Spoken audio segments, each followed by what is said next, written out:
mais um assunto bastante polêmico, porque tem gente que tem muito medo só de escutar a palavra radiação. Será que a gente precisa realmente ter todo esse medo? Ou a gente precisa aprender a respeito dela e ver que, além de tudo que é divulgado, né, a gente pode contar com pontos positivos em relação à radiação? Então, vamos lá. Quando a gente comenta sobre radiação, a gente verifica que existem dois tipos de radiações, tá? A radiação corpuscular e a radiação na forma de ondas eletromagnéticas, né? Qual que vai ser a diferença de uma e de outra?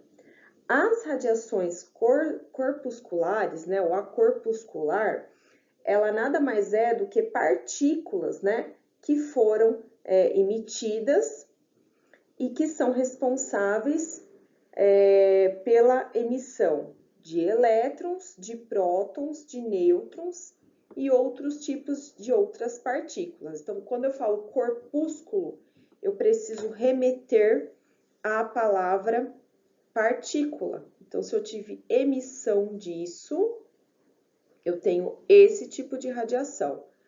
Já as ondas eletromagnéticas, elas são radiações que são propagadas na forma de ondas, né?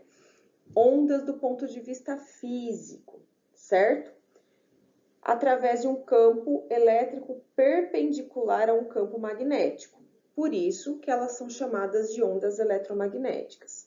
Então, exemplos de ondas eletromagnéticas, nós podemos pensar nos raios-x, nas radiações ultravioleta, na infravermelha, tá? Enfim.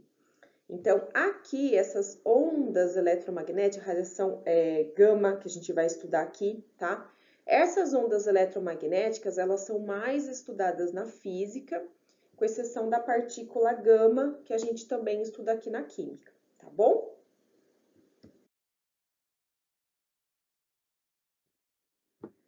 Mas o que será que torna um elemento radioativo? Então, nas aulas anteriores, nós aprendemos que o átomo, ele é formado por duas regiões. Uma região central, chamada núcleo, que contém os prótons e os nêutrons, e uma região periférica ao redor desse núcleo, chamada eletrosfera, que contém os elétrons. Então, nós dizemos que um elemento químico será radioativo quando ele possuir um núcleo instável, tá?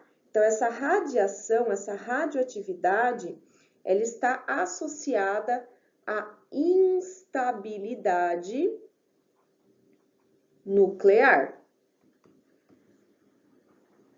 Ok? Então, um elemento químico que possui um núcleo instável tende a ser um elemento radioativo.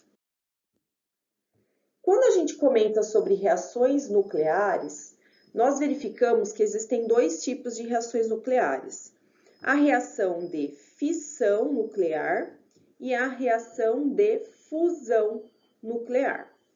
Uma é o processo, basicamente, né, do ponto de vista em relação ao número atômico, número, enfim, né, massa, uma vai ser o inverso da outra. Fissão, aqui a gente precisa entender essa fissão como se fosse uma quebra, tá? Como assim, professora?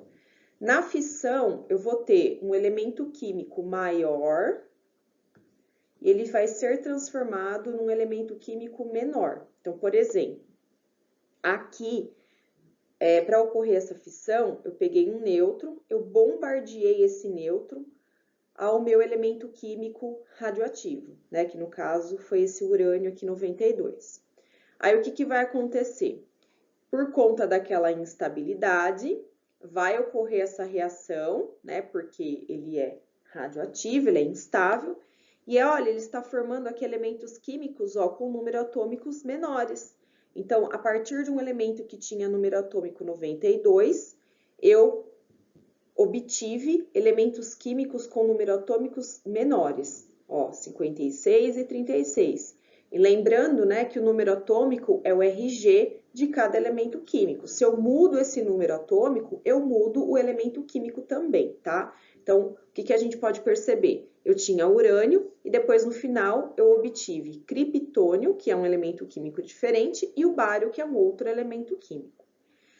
E também, consequentemente, liberação de energia, tá? No processo de fusão, eu tenho o quê? Um elemento químico menor se transformando num elemento químico maior. Então, foi através da fusão que nós tivemos, né, aí o surgimento do universo, né? Tudo foi sendo criado ao longo do tempo a partir dessas reações de fusão. Então, o elemento químico mais simples que nós temos é o hidrogênio. Então, quando eu junto, né, os dois hidrogênios, né, aí ele vai liberando aqui, ó, ele fez um hidrogênio com massa 2, ele liberou também um elétron, então por isso que no final das contas aqui continua sendo hidrogênio. Aí ele passou por um outro processo, ele foi se transformando em elementos químicos diferentes. Então, o primeiro elemento químico diferente que nós tivemos a partir do hidrogênio foi o elemento químico hélio. O hélio é o segundo elemento químico lá da tabela periódica, né, em relação ao seu número atômico, tá? E, consequentemente, outros elementos químicos foram surgindo a partir desse processo de fusão, tá? Já que nós estamos falando sobre as reações, né, nucleares, as reações em relação à radioatividade, a gente precisa citar aqui como que funciona uma usina nuclear, tá? Então, no processo da usina nuclear, a gente fala, né, que essa reação nuclear, ela é feita de modo organizado, né, e controlado, tá? Então, normalmente se utiliza, né, o urânio 235 numa concentração de 5%. Para vocês terem ideia, né, as bombas nucleares, elas utilizam o urânio 235 numa concentração de 80%, aproximadamente, tá? Agora, aqui nas usinas nucleares, a gente utiliza esse mesmo elemento químico lá das bombas, mas uma concentração muito menor, tá? E aí, o que vai acontecer? No interior desse reator, que é onde ocorre essa reação controlada, esse urânio ele vai ser bombardeado, né, por nêutrons, e ele vai sofrer a reação nuclear, tá? Nesse caso, vai ser gerado também energia, tá? Na forma de calor. Esse calor, ele vai ser conduzido para essa parte aqui que contém água. E aí ele vai fazer o processo de vaporização dessa água. Essa água na forma de vapor chega até a turbina, né, da usina, e através do giro dessa turbina vai ser gerada a energia elétrica, que a partir, né, de um circuito organizado vai ser distribuída ali para a torre de transmissão e depois, consequentemente, para as residências e para as indústrias, certo? Quando a gente fala agora em tipo de radiação nuclear, lembrando que aqui o nosso foco são as radiações do tipo corpuscular, mas que no último tipo de radiação a gente precisa lembrar que ela é uma radiação eletromagnética, é importante que a gente se atente à característica de cada tipo de partícula que a gente vai estudar, tá? Então, a radiação alfa, ela é caracterizada por essa representação. Então, é a letra, acho que é grega, né? A alfa parece um peixinho, é esse A diferente, né? Sim. A massa é 4 e o número atômico é 2. Então, essa radiação alfa, ela equivale ao elemento químico hélio, porque ele tem essas mesmas características, tá? O que a gente pode perceber? O que acontece quando eu tenho uma radiação alfa sendo liberada? Eu percebo que o número atômico do meu elemento químico diminui, tá? Então, o número atômico, ele era representado pela letra Z. Então, eu percebo que ao longo da reação, esse número atômico diminuiu. E Como muda o número atômico, muda o elemento químico. Então, aqui a gente tinha o urânio 235 e ele tem número atômico 92. Ele vai se transformar aqui no elemento químico tório, que tem a massa 231 e o número atômico 90. E aqui foi a partícula alfa que foi liberada durante esse processo, tá? Dentre as partículas, a partícula alfa é a que tem menor poder de penetração, tá? Depois a gente vai ver o que barra cada tipo de radiação, tudo bem?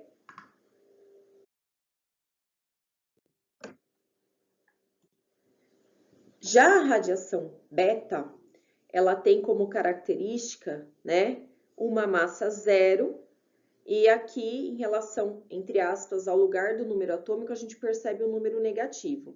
Professora, como assim um número negativo? É que essa partícula beta, ela se refere ao elétron.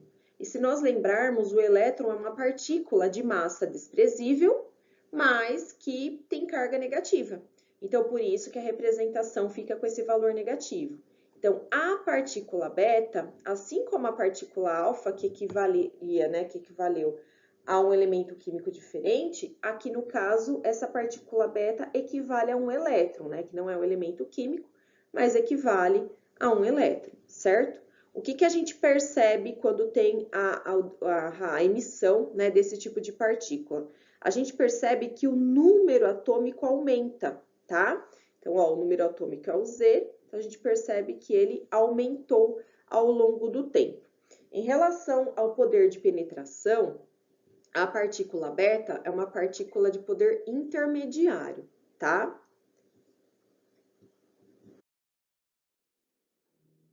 Já a radiação gama é um tipo de radiação que não é corpuscular. Então, eu não posso, não, né, o mais correto não é falar partícula, né? Gama, e sim radiação. Ela é uma radiação na forma eletromagnética, que apresenta como característica, né, essa letra que é o gama, só que 0 e 0. Ou seja, quando eu vou emitir esse tipo de radiação, eu não altero nem o número atômico e nem o número de massa, ao menos que outro tipo de partícula seja emitida junto com ela, tá? Em relação ao poder de penetração, é a que tem maior poder de penetração. Então, quando eu comparo alfa, beta e gama, alfa é a que tem menor, gama é intermediária, né?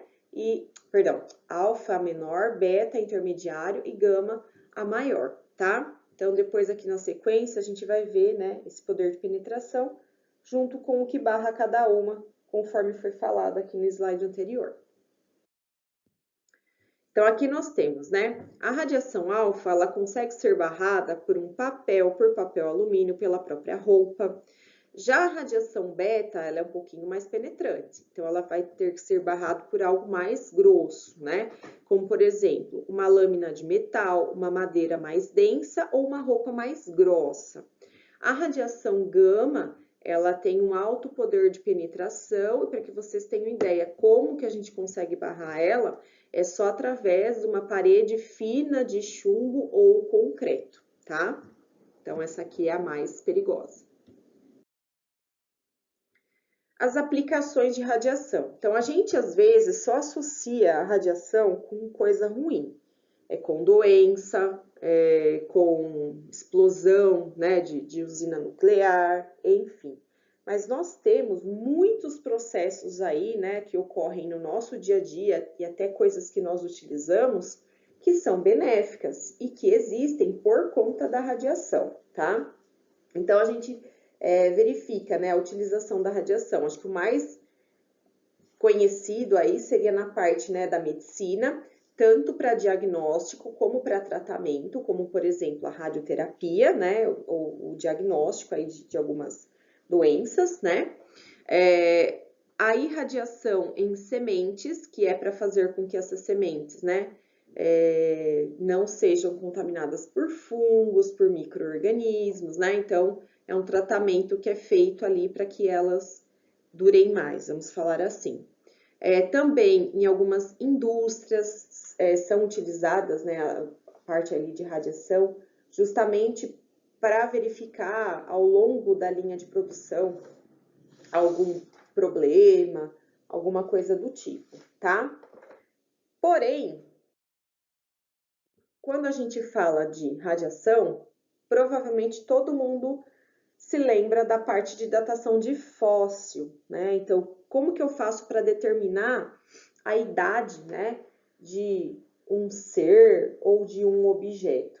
Então, é a partir do elemento radioativo carbono 14, no caso do material que possui carbono, né? Se o material não possui carbono, não tem como fazer a datação por conta do carbono. Então, como que é feito esse processo de datação a partir do carbono 14? Então, o que a gente sabe?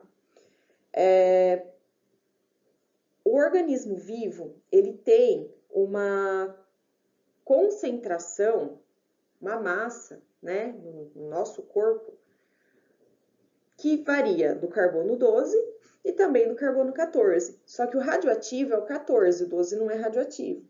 E o que vai acontecer? No ambiente, eu também tenho esse carbono 14. E ao longo da vida, a gente vai fazendo trocas, né? Porque a gente está ali, o organismo é vivo, essas reações são dinâmicas, então nós estamos passando por trocas. Nosso corpo com o ambiente, ou no caso, né, seria o animal ali com o ambiente. Quando a gente morre, essas trocas, elas param. E aí, a proporção desse carbono 14, ele vai diminuindo, porque ela cessa, essa troca cessa. Então, eu faço uma comparação entre a relação do carbono 14 com o carbono 12. A partir dessa proporção, eu consigo determinar a idade do objeto, tá? Como assim? Porque cada elemento químico radioativo, ele tem um tempo que a gente chama tempo de meia-vida, que é a quantidade de anos que demora para que essa proporção se reduza à metade. Então, por exemplo, ele fala que foi encontrado um objeto onde a proporção entre o carbono 14 e 12 foi de 1/8, tá? Aí é sabido, né, isso é uma referência, a gente não precisa saber de cor, né, isso daí tem em livros, tem em informações, que o tempo de meia-vida do carbono 14 é de 5.700 anos, tá? Então, esse tempo de meia-vida para o carbono 14 é de 5.700 anos. O que acontece? Tempo de meia-vida é o tempo que demora para reduzir a metade. Então, vamos pensar assim, ó. Eu tinha lá uma amostra que era 100%. 100% equivale a 1. Aí passou um tempo de meia-vida, caiu pela metade, se transformou em meio. Quanto tempo demorou isso? 5.700 anos. Aí ele vai passar por um outro decaimento. Vai demorar quanto tempo? De novo, 5.700 anos. Qual que é a metade de meio? 1/4, tá? Então, aqui foi mais 1/4. Aí, ele vai ter mais outro tempo de meia-vida, ou seja, mais 5.700 anos. Quanto que vai ficar isso daqui no final? 1/8. Então, eu cheguei naquele 1/8 que ele deu como exemplo. Então, para eu determinar a idade, eu somo, ou faço uma multiplicação, né? 5.700 vezes 3. Então, no final do processo, eu teria uma idade de 17.100 anos. Então, a datação ela é feita desta forma, entre a relação do carbono 12 com o carbono 14, e aí a gente verifica, né, essa proporção e os tempos de meia-vida, né, que seria a parte ali do decaimento, e a gente consegue chegar numa idade estimada do objeto. Mas, de novo, eu vou usar o carbono 14 desde que aquele material, aquilo que eu quero datar, tenha na sua composição o elemento carbono. Se não tem o elemento químico carbono, não tem como eu fazer a datação. Então, eu preciso procurar a datação por outro elemento químico radioativo, tá? Então, pessoal, a aula de hoje é isso. O objetivo dessa aula é desmistificar, né, essa ideia que a radiação ela é algo só negativa, né? É claro que a gente tem que tomar os devidos cuidados, né? Mas a gente precisa olhar para ela com outros olhos. Então, a gente precisa lembrar que, principalmente na parte ali de diagnóstico, né, e tratamento, ela é extremamente importante. Tá bom, pessoal? Então, o objetivo da nossa aula de hoje foi isso. Se ficar alguma dúvida, é só entrar em contato. E aí, na semana que vem, ainda a gente continua nesse assunto, tá? Então, a aula da semana que vem vai ser um pouquinho diferente, ok? Então, qualquer dúvida, estou à disposição. Um abraço, até a semana que vem.